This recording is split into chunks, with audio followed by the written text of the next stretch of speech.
不会担心说他付出就是没有市场这样？不会啦，他担心这个是水瓶座的莫名其妙嘛，心跟悲，对不对？人家来是看表演的，我看悲伤也是。那兴隆哥有说他也是很想刘真老师。有，他每天都是啊。那我刚跟他聊天嘛，那我的印象也是停留他带着小朋友，他在中天的这个后面，然后我说加油，拉着他的手，加油啊，跟小朋友。妮加油啊！这个这样，然后妈妈很快就回来，怎么样？糟了，现在我们骗孩子，对，妈妈不会回来，但是妈妈永远都在。我就跟那个兴隆讲一下的，应该去外面走走或什么。然后兴隆也说他带小朋友去全联啊，里面买东西或干嘛的，然后就。买完之后就很开心啊，小朋友买一点自己的小饼干或什么，他的世界很小，但是呢，他的世界很单纯。我们用最多的爱去爱他，工作。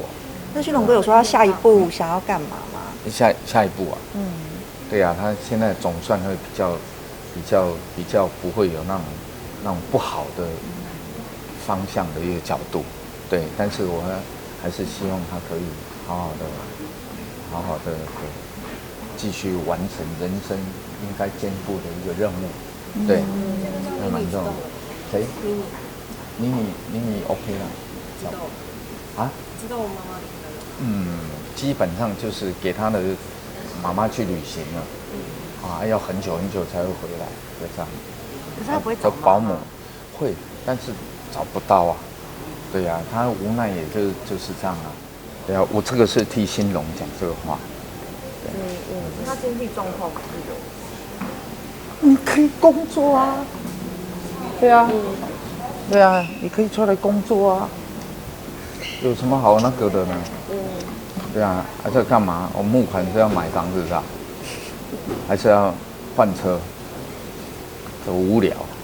对啊，加油，好不好？为爱而飞，我觉得这演唱会感觉还不错。那兴隆哥会不会担心说他付出就是没有市场这样？